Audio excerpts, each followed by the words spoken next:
Hey guys, this is Red and Blue, the channel on YouTube for all things PSG in English. Please subscribe.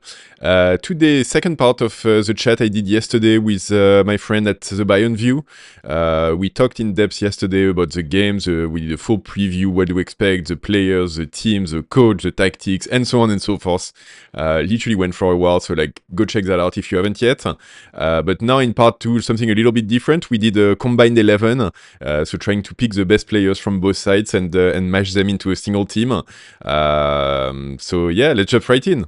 I think we have to put Donnarumma in goal. I kind of want to fight for Manuel Neuer's place, but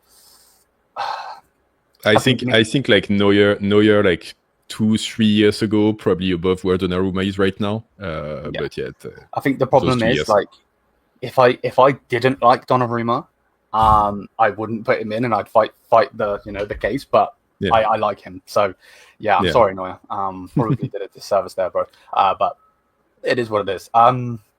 Okay, right back. I'm guessing we're going with Hakimi. Yeah, Hakimi to me right now, like best like right defender in the world, honestly. Yeah, this is going to be hard. I don't know where Bayern players are going to come in. I'll give you one in central, actually. I think like Upamecano, Pacho in central defense would be like the strongest pair. Okay, I'm with that. To be fair, get the main man Upper in. I don't mind. Again, we're gonna if Alphonso Davies was there, then it'd be a really tough conversation. Yeah, but he's not, so there's no point speaking. Like, who would you go for if he was there, though? Again, I know that you've got the bias towards your player. I get it, but like, who? Yeah, but like I said, I think like as much like amazing as Nuno Mendes has been this season in all of the big games, like he did have that serious tendency of like sometimes falling asleep on the pitch a little bit. So yeah, it'd be like a really tough one, but I might give it to you just to get other ones on the pitch. Yeah, no, I get you. You know what? Actually, the scariest thing right now, mate, is the fact that could be your back line coming up. And if we don't sign up a Mancano, I'm going to be so pissed. Yeah. I'm just deeping it now because you've got the goalkeeper, the right back, the left back, and then obviously Pacho. And you get Popper as well. Yeah, I'm not. Yeah, but like, are they going to stay at the same level? Because ultimately, like, that's also the hard part is staying at that same level. Yeah, so we'll see. Yeah. I agree with you. But yeah, I mean, PSG as a whole anyway, like this year came as a bit of a surprise because we've got a super young team, and like the plan was more to like be in a position to win next year or the year after.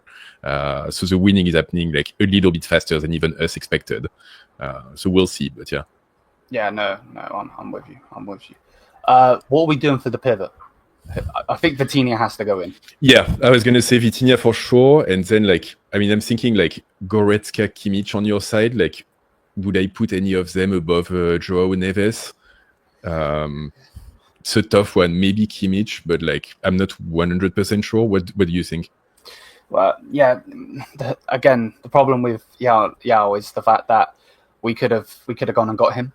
He was actually being offered to us instead. We went for Yao Polinia from Fulham instead, which that's failed. So to be fair to you, mate, I'm not the guy to ask about Kimmich. I can't stand him. So we'll go with Neves. But I just wish that we could be sat here having this conversation saying, Hakimi's a great right back, blah, blah, blah. But Kimich's better, in my opinion. You know what I mean? But the guy's too egotistical to even want to, have that say. So we'll go with Neves, which is sad. But hey, it is what it is. I mean, it's a great pairing anyway. Like Joao Neves, Vitinha, it's been like, amazing to see them and have them under a roof compared to like a lot of our midfielders for years who were barely running and barely making efforts. It's really like a really, really strong pair. Yeah, no, I'm with you. Are we going with Jamal Musiala at the camp? Yeah. All right, we'll put Jamal there. He's actually our new number 10 as well, which is amazing. He's a player, and like he's gonna be running the game for you guys for like the next 10 years as well. It's like such a talent. As long as we stay, on point and be good, I agree with you. If we go downhill, I think he'll leave, unfortunately. But yeah, Jamal Musiala in there. Right. I was thinking like maybe Olise on the right. Who plays off the right for you? For us, like typically Doué, usually right now. Damn, that's a hard one. So yeah, it's a hard one. But I think like Olise maybe is a little bit more proven at that level. Okay. The way, like, I mean, he's been spectacular for the last, 3 to 6 months, I would say, but obviously a younger player with still like a lot of development left to do as well. No, I'm with you. I'm with you. So we could definitely put Elise in on the right. Who would you have on the left before? Yeah, I was thinking like, so actually I was thinking like, because if we have Kane up front, which isn't like, out of the question, I would say, then like, are we gonna keep Dembele off the pitch, or like do we put Dembele on the right? That's my thing. Yeah, that's a tough one. Like I'll gun for and I'll fight for Elise to be in the team, but because I think as a number 9, ultimately, I mean, Dembele is like awesome and so on, but like it's not his initial position, and I think Kane is just like, top 3 and maybe not number 3 on the list of top strikers in the world. So yeah. So let's, for instance, let's just put them in here. I can always remove them and change them or whatever. Yeah. So let's just say that that's what we're going with. Who would you have this side if that's what we? So I was gonna say like I would have Kvara on the left, but then like I would push for Dembele on the right over Olise.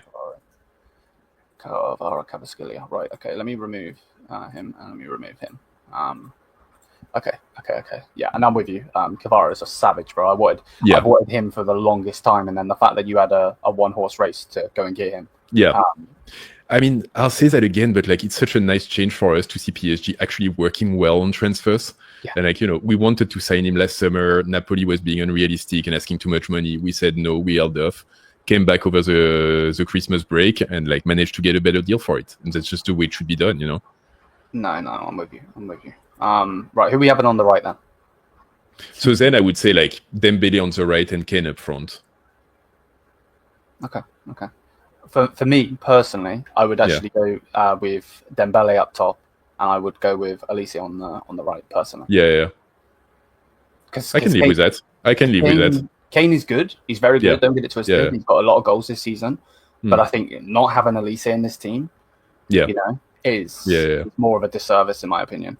Yeah. So, I mean, I'm completely fine with this. Honestly, Olise is a player I would have loved to see in PSG as well. I think he like fits the mold of the super technical, very pacey and dribbling kind of player. So yeah.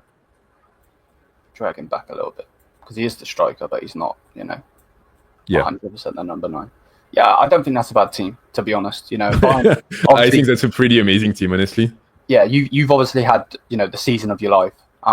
Winning the Champions League, winning the treble, and so on. So you're always going to get more players in there. Appreciate that. Obviously not because you won the Champions League, but the fact that your players are performing, of course. But yeah, let me know what you think in the comment section down below, guys. Would you gone with Joshua Kimmich? Would you gone with Kane up top? I know a lot of you guys are going to be annoyed that I allowed Dembele to be there, but Dembele has to be there, man. That guy's going for a Ballon d'Or this year. Yeah. You know what I mean? Like, you can't not have him in the team. And we didn't talk about this as well, but like big question mark for us on whether he's going to start on during the game, because he's coming back from injury. He played 30 minutes against Inter Miami, which weren't the best 30 minutes of his life by any means. So right now it's a big question mark. Is he going to start and come off at the 60th? Is Luis Enrique going to keep him off the bench and have him as an option in case we need him later in the game? Game could go into extra time, and like it's very doubtful that he has 90 minutes of fitness to give, and he definitely doesn't have 120. So Luis Enrique is going to have to be tactical in terms of how he's using it. Yeah, no, I'm with you, bro. I'm with you 1,000. And to be honest with you, from a Bayern Munich perspective, I kind of wish he doesn't play. Yeah, of course. But hey, let's see what happens. All right, that was it for the combined 11. Hope you enjoyed that. Let me know what you thought in the comments. Are there any players that you would have fought for? Is there really anyone who would have picked Fabian Ruiz over Musiala? I think Upamecano, I feel a bit bad for Marquinhos, but Upamecano over Marquinhos in defense kind of makes sense to me, I guess. We got most of the players in the matchup, which I think is pretty well deserved. Hopefully it's also a sign of things to come for the game later today. So yeah, anyway, let me know what you thought about this. If you would have played anyone different, picked anyone different, please like the video, please subscribe to the channel, hit the bell to get notified of future video drops. And yeah, we're on the home stretch, like Bayern Munich later on today. It's going to be a big one, man. Can't wait. It's going to be good. And in any case, I'll talk to you guys tomorrow. We'll do a full debrief of the game. In the meantime, don't forget, ici c'est Paris!